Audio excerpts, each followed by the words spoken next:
Hello everybody, my self Pradeep Kumar. मैं आपका स्वागत करता हूं और मैं ये जानता हूं कि आप लोगों को वीडियो का बड़ा बेसब्री से इंतजार रहता है, तो इसके लिए धन्यवाद और उम्मीद करता हूं कि आप लोगों का प्यार हमेशा ऐसा बना रहेगा।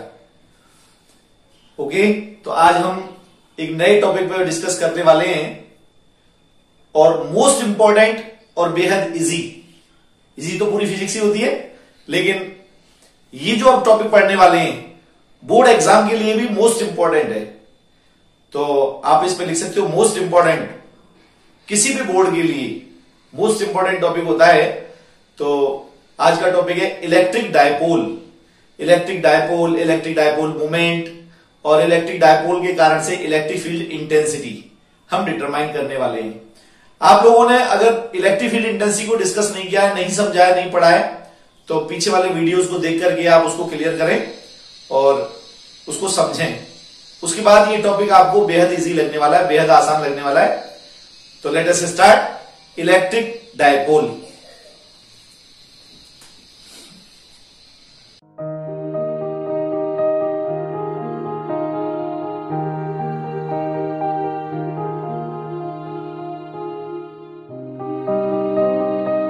इलेक्ट्रिक डायपोल के लिए हमने लिखा है the arrangement in which two charges of same magnitude and opposite nature, same magnitude and opposite nature means एक क्यू प्लस का तो दूसरा माइनस का क्यू, क्यू और क्यू मैग्नीट्यूड और दोनों का नेचर एक प्लस और दूसरा minus, same magnitude and opposite nature are separated by a small distance is known as electric dipole.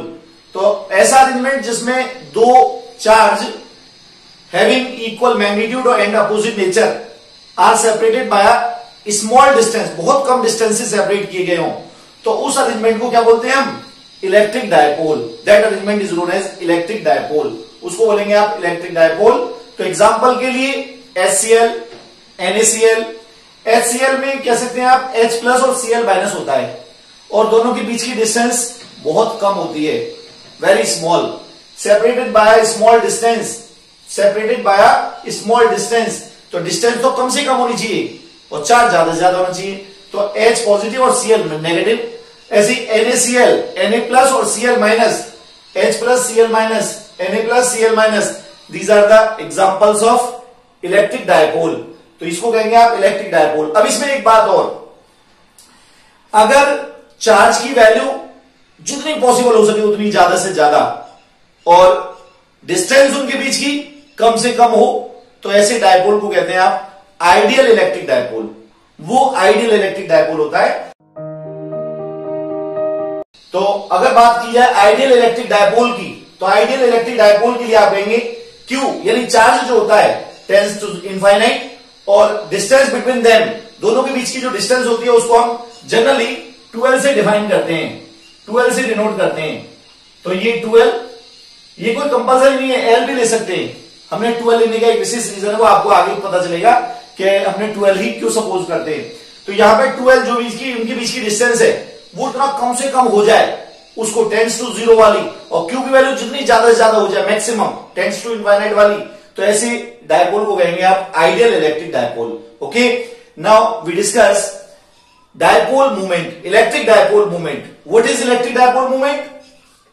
तो electric dipole movement P vector से डिनोट करते हैं और आप कहेंगे the product of magnitude of either charge of an electric dipole.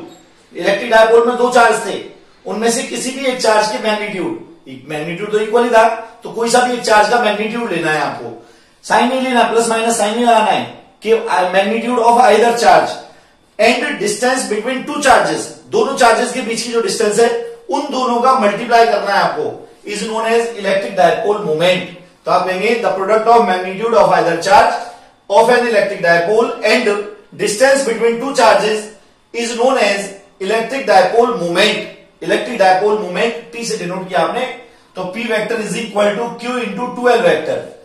12 vector L पे मैंने direction लगाई हुई है, L पे वेक्टर लगाया हुआ है, तो L is a vector quantity here, तो it's vector quantity and its direction is from negative charge to positive charge.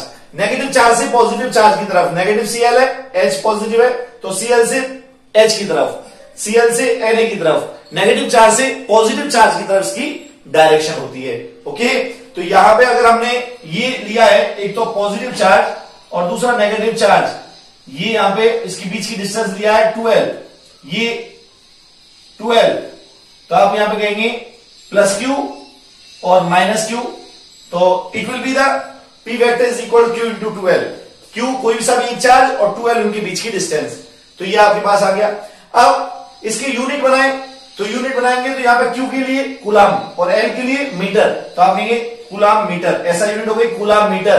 Another unit इसकी होती है डिवाइड, DEVYE डिवाइड, तो अनदर यूनिट डिवाइड, और एक डिवाइड में कितने कूलाम मीटर, तो 3.3 ×-30 कूलाम मीटर। अब डायमेंशन फॉर्मूला कैलकुलेट करना है, तो कूलाम के लिए होता है A इंटू टी कूलाम के लिए, और मीटर के लिए L, तो LTA, it is the dimensional formula. Okay, तो ये तो हो गया आपके पास यहां पे इलेक्ट्रिक डायपोल मूवमेंट। तो इलेक्ट्रिक डायपोल मूवमेंट को आपको याद रखना है कि P vector is equal to Q into 12 vector, और मोड फॉर्म में लिखेंगे तो P is equal to Q into 12, it is the electric dipole movement. Okay, अब हम एक एग्जांपल देखते हैं।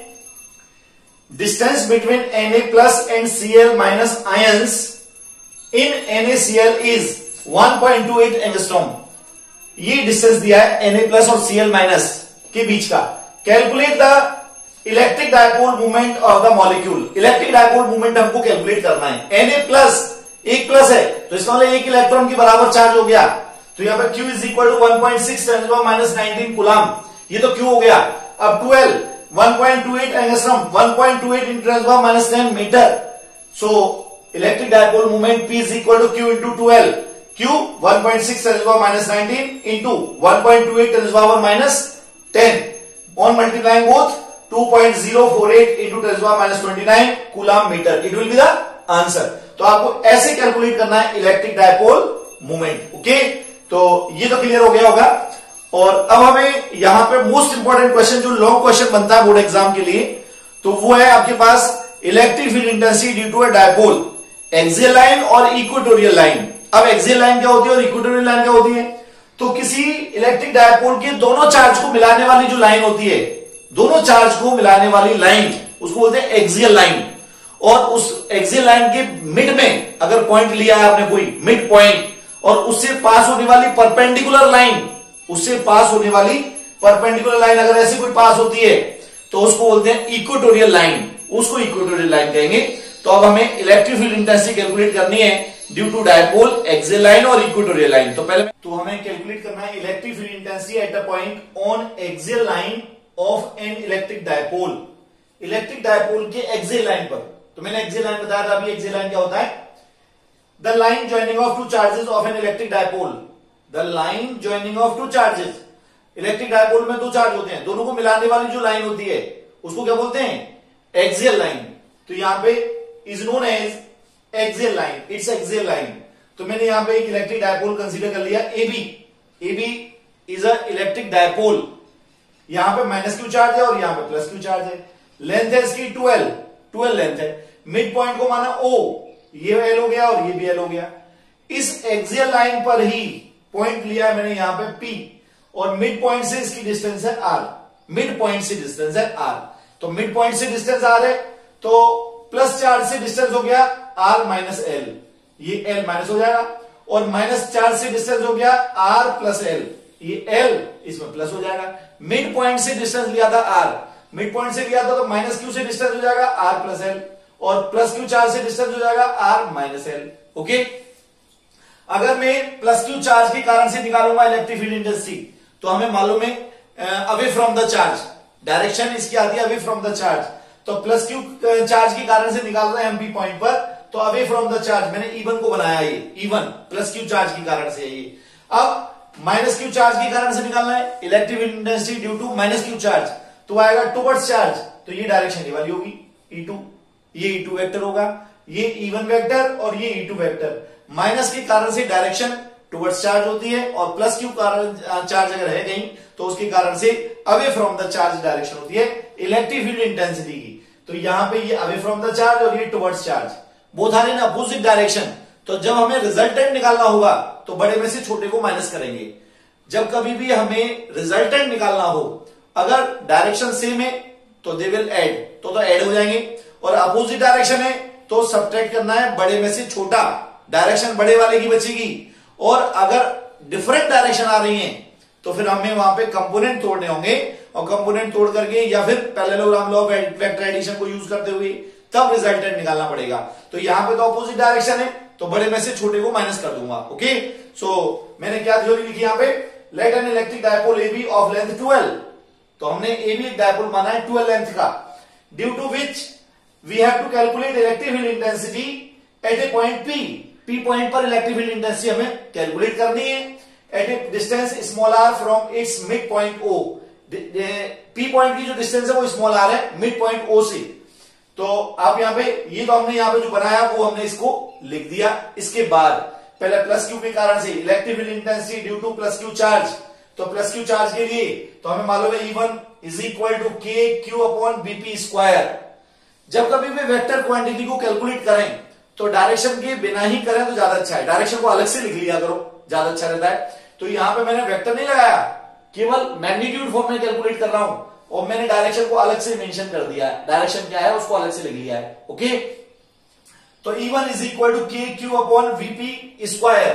बीपी की वैल्यू हमें मालूम है, हमने कैलकुलेट किया हुआ है R माइनस एल, तो E1 इज इक्वल टू के Q upon R minus L का स्क्वायर, और direction along BP vector. Okay, now electric field intensity due to minus Q charge के लिए कैलकुलेट करें तो E2 इज इक्वल टू के Q upon AP square, और AP की वैल्यू हमको मालूम है, माइनस क्यू चार्ज ए पर रखा हुआ था तो एपी स्क्वायर, और एपी की वैल्यू हमें मालूम है R प्लस एल, तो यहां पे वैल्यू पुट करेंगे तो R प्लस एल का square, E2 is equal to के Q upon R plus L का होल स्क्वायर, और direction along PA vector towards the charge, ये इसकी डायरेक्शन आ गई। अब आपने कहा since E1 vector and E2 vector are in opposite direction, दोनों अपोजिट डायरेक्शन में, तो रिजल्टेंट निकालने के लिए बड़े में से छोटा, अब बड़ा कौन सा है, यहाँ पे R माइनस एल से डिवाइड कर रहे हो, यहाँ पे R प्लस एल से डिवाइड कर रहे हो, तो नेचुरल है E1 बड़ा होगा, तो E1 में से E2 को माइनस कर देंगे, तो resultant intensity E is equal to E1 minus E2, और डायरेक्शन बड़े वाली डायरेक्शन क्या थी, BP, तो आपने डायरेक्शन लिख दिया BP वेक्टर। ओके, तो E is equal to E1 minus E2, values put कर दो, E axial is equal to के Q upon R minus L का square minus K Q upon R plus L का square whole square. अब E axial is equal के Q common, और इसमें यहां पे ब्रैकेट में इसको सॉल्व करना है, तो R माइनस एल का होल स्क्वायर और R प्लस एल का होल स्क्वायर एलसीएम ले लिया, तो यहां पे ऊपर बच गया R प्लस एल का whole square minus R minus L का whole square. Okay, now solve this, तो E एक्सियल इज इक्वल के क्यू, और नीचे हो गया R माइनस एल का whole square R plus L का होल स्क्वायर, तो R square minus L square का whole square, a minus B और a प्लस बी का मल्टीप्लाई करें तो a square minus B square हो जाता है। ऐसे ही तो R माइनस एल और R प्लस एल, तो यहां पे आ गया R square minus L square का होल स्क्वायर था दोनों पे, इसीलिए अब R प्लस एल को ओपन करें तो R square plus L square plus 2RL, इसके माइनस से ये साइन चेंज हो जाएगा अंदर वाले सारे, तो आप कहेंगे R square minus L square plus 2RL, अंदर माइनस 2RL आने वाला था तो माइनस से ये सिंबल चेंज हो गया तो plus 2RL। Okay, now R square और R स्क्वायर, ये प्लस का है दूसरा माइनस का है, L स्क्वायर प्लस का और यह माइनस का है, they are cancel to each other. Now 2RL और 2RL दैट इज 4RL, तो आप कहेंगे E axial is equal to के Q upon 4RL, R square minus L square का होल स्क्वायर। अब इस 4RL को लिख सकते हैं आप 12 इंटू 2R, 12 इंटू 2R, तो Q इंटू 12 को कहेंगे P, तो E axial is equal to के q 12 2R upon R square minus L square का होल स्क्वायर, तो इसको कहेंगे आप P, तो आप कहेंगे E axial is equal to k 2PR upon R square minus L square का होल स्क्वायर, और डायरेक्शन BP के अलोंग। अगर इसको ये हमारे पास रिजल्ट आ गया, और अगर हमें इसको वेक्टर नोटेशन में लिखना पड़े तो हमें मालूम है E की जो डायरेक्शन आई है वो ये वाली डायरेक्शन आई है BP या AP, ये वाली डायरेक्शन आई है, और यही डायरेक्शन डायपोल की भी है। इलेक्ट्रिक डायपोल की डायरेक्शन बताई थी मैंने अभी आपको कि माइनस चार्ज से प्लस चार्ज की तरफ होती है, माइनस चार्ज ये प्लस चार्ज ये, इसकी डायरेक्शन भी ये है डायपोल मूवमेंट की डायरेक्शन। तो जब डायपोल मूवमेंट की डायरेक्शन यही है और इलेक्ट्रिक फील्ड इंटेंसिटी डायरेक्शन यही है, तो जब वेक्टर नोटेशन में लिखना पड़ेगा तो E पे वेक्टर और P पे वेक्टर लगाना है आपको, E पे और P पे। चाहे तो आर पे भी लगा सकते हैं, मिड पॉइंट से आर लिया हुआ है आपने तो आर पे भी वेक्टर लगा सकते हैं, नो प्रॉब्लम, लेकिन आर की बजाय पी पे लगाना ज्यादा अच्छा होगा। पी की डायरेक्शन और ई की डायरेक्शन, रिजल्टेंट इंडेंसिटी डायरेक्शन दोनों एक ही हैं, पैरेलल हैं। तो यहां पे हमने वेक्टर नोटेशन लिखेंगे, तो E axial vector is equal to के 2p vector R upon R square minus L square का होल स्क्वायर। ओके, अब एक स्पेसिफिक कंडीशन, जैसे हमने इलेक्ट्रिक डायपोल में पढ़ा था कि एल की वैल्यू बहुत कम होती है और क्यू की वैल्यू बहुत ज्यादा होती है, तो डायपोल के लिए जैसे एचसीएल लिया था तो एच और सीएल एच इंटू 2l, यहां पे जो क्यू इंटू 2l लेते थे तो डिस्टेंस बहुत कम थी, वहां पे एंगस्ट्रॉम में होती थी। तो जब डिस्टेंस बहुत छोटी हो, L much smaller than R, R से बहुत ज्यादा छोटी हो, तभी कर सकते हैं ये कंडीशन अगर हो तो term L square is suppose to be negligible as compare to R square. तो यहां पे अगर एल की वैल्यू आर से बहुत छोटी हो, स्पेसिफिक कंडीशन है, यहां से रिजल्ट तो ये आ चुका है, अब स्पेसिफिक कंडीशन के लिए रिजल्ट, तो अगर ये बहुत छोटा हो तो एल स्क्वायर को नेग्लिजिबल कंपेरेटिव मानेंगे आप आर स्क्वायर की कंपेरेटिवली। तो यहां पे ई एक्सियल इज इक्वल टू के 2p r अपॉन, अब आर स्क्वायर यहां पे तो 0 लिख दो, जिसको आपने नेग्लिजिबल माना है एल को 0 लिख दो, तो आर स्क्वायर का होल स्क्वायर तो कितना हो गया आर की पावर 4, तो मैंने लिखा आर की पावर 4। अब आर से आर को क्रॉस करूंगा तो यहां पे आर की पावर 3 बचेगा, तो E axial is equal to के 2p upon R cube. Okay, तो दिस इज द आंसर, और वेक्टर नोटेशन में लिखे तो E axial is equal to के 2p vector upon R cube, ये आपके पास आंसर आ गया। यहां से पता चल रहा है ई एक्सियल पी के इलेक्ट्रिक डायपोल मूवमेंट के डायरेक्टली प्रोपोर्शनल है, और साथ में E axial proportional to 1 upon R cube, यानी आर की पावर 3 के इनवर्सली प्रोपोर्शनल है। ओके, तो अगर ग्राफ बनाना पड़े मेरे को ई में और पी में, तो it will be a straight line passing through origin, and E में और आर में ड्रॉ करना पड़े तो ये ऐसे बनेगा, कम हो तो लगातार रिड्यूस होता हुआ, और अगर 1 अपॉन आर क्यूब के साथ बनाना पड़े तो it will be a straight line passing through origin. तो ये इसके ग्राफ बनेंगे। अब यहां पे एक बात जो अक्सर आपसे पूछी जा सकती है, बहुत ही मोस्ट इंपोर्टेंट बात है, कि जब हमने पॉइंट चार्ज के लिए पढ़ी थी इलेक्ट्रिक फील्ड इंटेंसिटी, तो वो आया था हमारे पास रिलेशन के क्यू अपॉन आर स्क्वायर, यानी डिस्टेंस के स्क्वायर के इनवर्सली प्रोपोर्शनल आया था रिजल्ट हमारे पास, और यहां पे आया के 2p अपॉन आर क्यूब, यहां पे रिजल्ट आया के 2p अपॉन आर क्यूब, यानी आर क्यूब के इनवर्सली प्रोपोर्शनल आया यहां पे। तो क्या ये डायमेंशनली करेक्ट है? तो आपका आंसर होगा यस, डायमेंशनली करेक्ट है।